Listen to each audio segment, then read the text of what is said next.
भज विश्वनाथानन्दवानन्दवने वसन्तम् आनन्दकन्दं ह्यतपापविन्दं वाराणसीनाथमना श्रीविश्वनाथं शरणं प्रपद्ये। बाबा विश्वनाथाय नमः। साम्ब सदाशिवाय नमः। तया प्रार्थना पूर्वक नमस्कारान् समर्पयामि।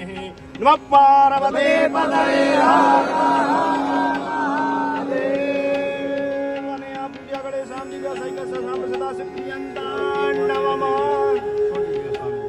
यादवापी श्रृंगार गौरी को लेकर लंबे समय से अदालती लड़ाई चल रही है। वाराणसी से लेकर दिल्ली तक इस मामले में अलग अलग जो मामले हैं वो विचाराधीन हैं। अदालत में ये मामले चल रहे हैं और इन सब के बीच में अखिल भारतीय संत समिति के राष्ट्रीय महामंत्री स्वामी जितेंद्रानंद सरस्वती ने आज श्रृंगार गौरी मंदिर में जाकर पूजा अर्चन की है। आमतौर पर यह धारणा रही है कि चैत्र नवरात्रि के चतुर्थी के दिन ही श्रृंगार गौरी का पूजा और अर्चन किया जाता है, लेकिन इन सब के बीच में आज माघ जो महीना चल रहा है उसमें स्वामी जितेंद्रानंद सरस्वती जी ने पूजा अर्चन करके एक नए विवाद को एक तरीके से हवा दे दी है। सवाल इस बात का है कि क्या वाकई साल में पूरे 2 दिन ये पूजा होती है सिर्फ, या एक दिन पूजा होती है? क्योंकि 1993 के बाद से कहा जा रहा है कि पूरे साल में सिर्फ चैत्र नवरात्रि के चतुर्थी के दिन ही पूजा होती है। स्वामी जितेंद्रानंद जी, आमतौर पर धारणा तो यही है कि सिर्फ साल में एक दिन ही पूजा की इजाजत है, इसे लेकर आप क्या कहेंगे? मीडिया में चैत्र शुक्ल चतुर्थी के पूजा विवादित हो जाने के कारण कभी शिवसेना वालों ने घड़ा पटक दिया, कुछ कर दिया, तो उसके चलते वो चर्चित हो गई। नियमानुसार औरंगजेब के द्वारा मंदिर तोड़े जाने के बाद से ही काशी के संतों और कथावाचकों ने उनके इष्ट भगवान राम की कथा विश्वनाथ जी को सुनानी प्रारंभ की और 65 वर्षों से ये रिकॉर्ड में कथा।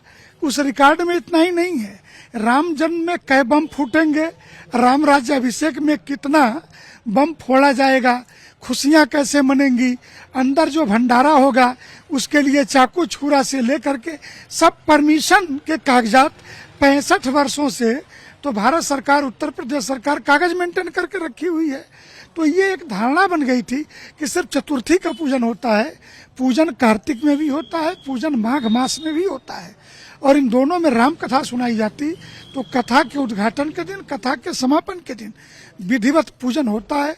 दोनों उद्घाटन भी कथाओं के मैं करता हूँ और समापन में भी कोशिश करता हूँ रह लूं, अन्यथा उद्घाटन का पूजन तो मैं करता ही करता हूँ। आज आपने कहाँ पे पूजन अर्चन किया है? क्योंकि अभी तो यही तय नहीं हो पाया है कि जो श्रृंगार गौरी का जो मंदिर है वो किस भाग में है, पश्चिमी भाग में है, दक्षिणी भाग में, कहाँ पर है, उसको लेकर थोड़ा सा संशय की स्थिति बनी हुई है। जो मस्जिद का पीछे का दरवाजा, जिधर से विश्वनाथ मंदिर का मूल दरवाजा खुलता था और ईंटे से बंद कर दिया गया, उसके मुख्य द्वार पे जिस प्रकार राम मंदिर के दरवाजे हनुमान जी विराजते, उसी प्रकार विश्वनाथ जी के दरवाजे पे मां श्रृंगार गौरी विराजती हैं। तो श्रृंगार गौरी जहाँ पे स्थित है, जहाँ वर्षानुवर्ष से पूजन होता चला आ रहा है, वही पूजन अभी भी संपन्न हुआ है। मतलब आप लोग मानते हैं कि जो पश्चिमी भाग है वहीं पर श्रृंगार गौरी का मंदिर है? मेरे मानने से क्या, दीवारें चीख चीख करके बता रही हैं, और कौन से सबूत चाहिए? आप ऊपर से गुंबद की सफेदी हटा दो तो उसमें से मंदिर के कंगूरे अपने आप निकल के आ जाएंगे।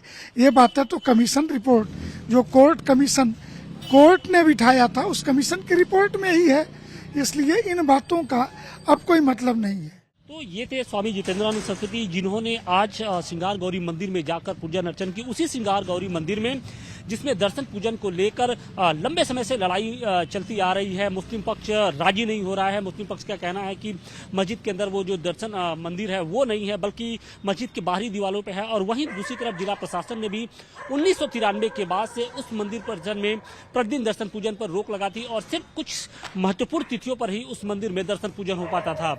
वाराणसी से के साथ आशुतोष सिंह, टाइम्स नाउ, नव भारत।